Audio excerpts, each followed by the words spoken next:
बच्चों, welcome back my YouTube channel. आशा करती हूँ आप सभी अच्छे होंगे। तो आज का ये वीडियो हमारा हिंदी व्याकरण और टॉपिक संधि होने वाला है।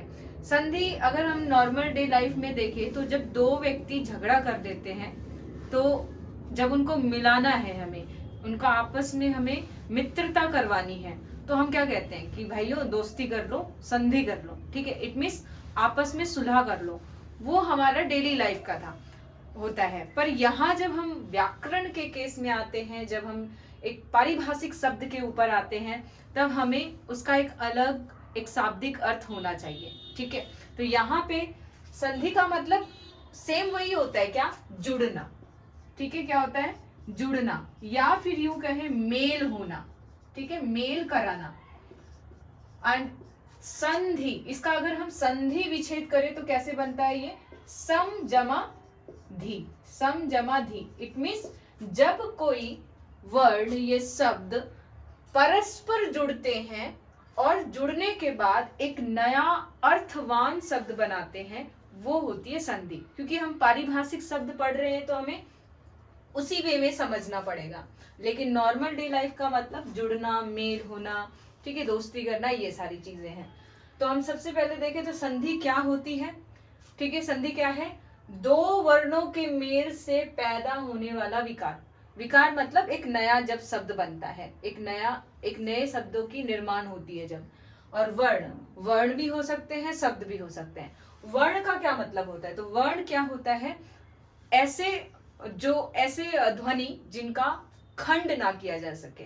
लाइक जो अ है, आ है, ई है, इसको आप आगे खंड नहीं कर सकते। लाइक जो क है, क कौन सा क? जो अपने आप में पूर्ण रूप से ये है, ये वाला क नहीं, क्योंकि ये क क्या है? स्वर के साथ है।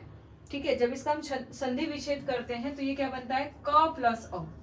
ठीक है, इसका हम उच्चारण स्वतंत्र रूप से नहीं कर सकते, यही वर्ड है। इट मीन्स जब आप कोई चीज उच्चरित करते हो, ध्वनि जब आपकी उच्चरित होती है, तब उस समय जो आप बोल रहे हो और फिर उस चीज का आप फर्दर डिवाइड नहीं कर सकते, उसको और खंड नहीं कर सकते, वही वर्ड होती है। ठीक है, सबसे क्या कहते हैं उसकी मूल इकाई, मतलब सबसे इकाई जो रूप होती है वो। ठीक है, तो आपके वर्ड वो होते हैं जिनका और खंड ना किया जा सके। ठीक है, तो जब दो वर्णों के मेल से मिलने से जब एक नया शब्द बनता है या वर्ड बनता है, उनको हम यहाँ पे क्या बोलेंगे? संधि बोलेंगे। ठीक है, एग्जाम्पल में है महा जमा इस, महेश। ठीक है, महा और इश, ये अपने आप में एक स्वतंत्र रूप में है महा शब्द, इश भी अपने आप में एक स्वतंत्र शब्द है।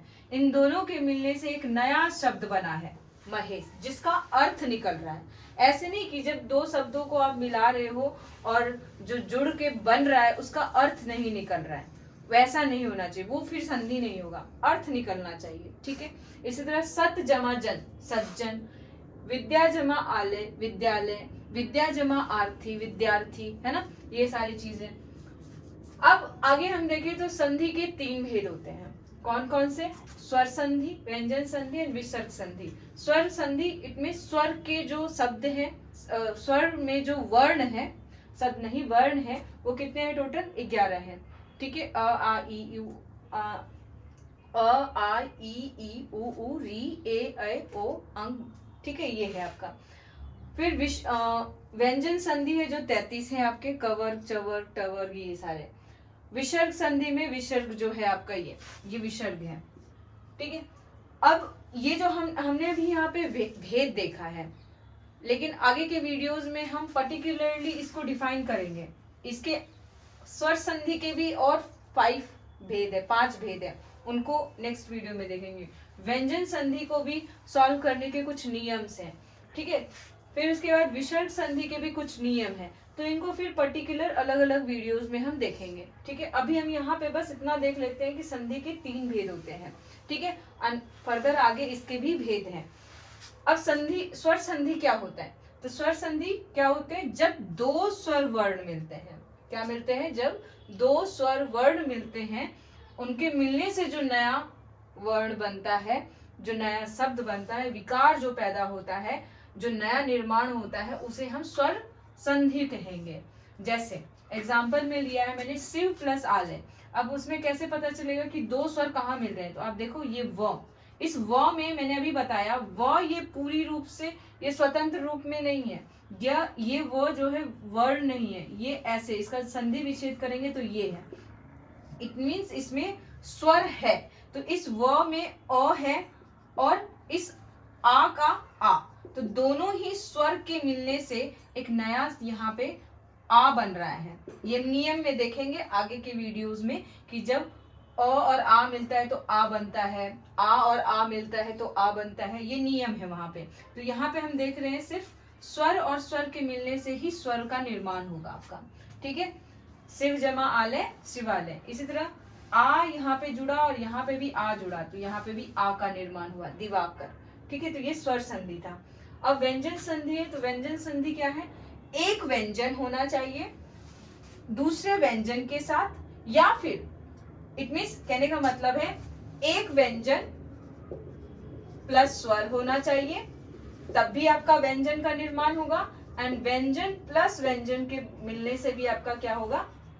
स्वर, आपका एक नए शब्द का निर्माण होगा। यही चीज कहना चाह रहा है, व्यंजन का दूसरे व्यंजन एक अनदर व्यंजन के साथ, या फिर व्यंजन का स्वर के साथ मिलने पर जो नया विकार पैदा होगा उसे हम व्यंजन संधि बोलेंगे। यहाँ पे लिखा हुआ है आपका, ये देखो ये त है, आप देख रहे हो यहाँ पे त में नीचे हलंत लगा हुआ है, ये एक्चुअली में व्यंजन है आपका, ठीक है।